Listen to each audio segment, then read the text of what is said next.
கேரளாவில் கோவிலில் தூக்க நேர்ச்சி செலுத்திய போது 10 மாத குழந்தை 10 அடி உயரத்திலிருந்து கீழே விழுந்த சம்பவத்தில் குழந்தையின் தாய், கோவில் நிர்வாக குழு தலைவர், செயலாளர் என 3 பேர் மீது வழக்கு பதிவு செய்யப்பட்டுள்ளது.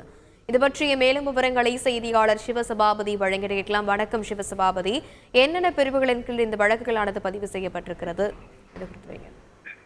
கேரள மாநிலம் பத்தனந்திட்டாவில் உள்ள எஜமன் கோயில், அந்த கோயில்ல பாத்தீங்கன்னா குழந்தைகளுடைய தூக்கு நேர்ச்சி செலுத்தும் பழக்கம் காலகாலமா நடந்துட்டு வர்றது.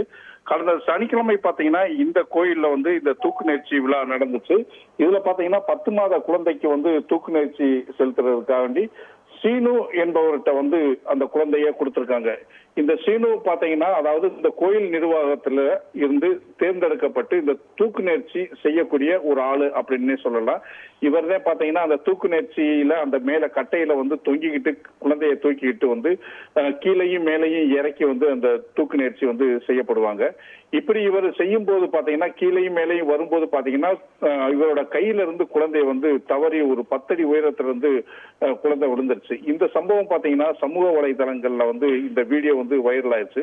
உடனே பாத்தீங்கன்னா மாநில குழந்தைகள் உரிமை ஆணையம் பாத்தீங்கன்னா அவர் சீனுவை தானா வழக்கு பதிவு செஞ்சு அந்த அடூர் சீனுவ மீது வழக்கு பதிவு செய்யப்பட்டு அவர் கைது செய்யப்பட்டார்.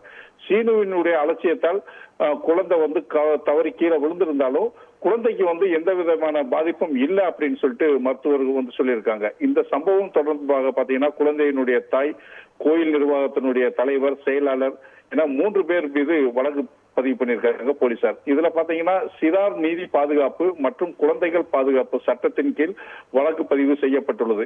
இந்த தூக்கு நேர்ச்சியின் போது ஏற்பட்ட விபத்து பாத்தீங்கன்னா இது மாதிரி விபத்துகள் தவிர்க்கப்பட வேண்டும். ஏன்னா சிறு குழந்தைகள் கீழே விழும்போது அவருடைய உயிருக்கு ஆபத்து இருக்கு அப்படிங்கிறது தெரிஞ்சும் இவங்க இந்த மாதிரி பண்ணிருக்கிறதுனால எல்லாமே மனித ஆணையத்திலிருந்து எல்லாருமே கடும் கண்டனம் தெரிவிச்சிருக்காங்க. விரிவான விவரங்களுக்கு நன்றி சிவசபாபதி. செய்திகளை உடனுக்குடன் தெரிந்து கொள்ள உடனே சப்ஸ்கிரைப் பண்ணுங்க.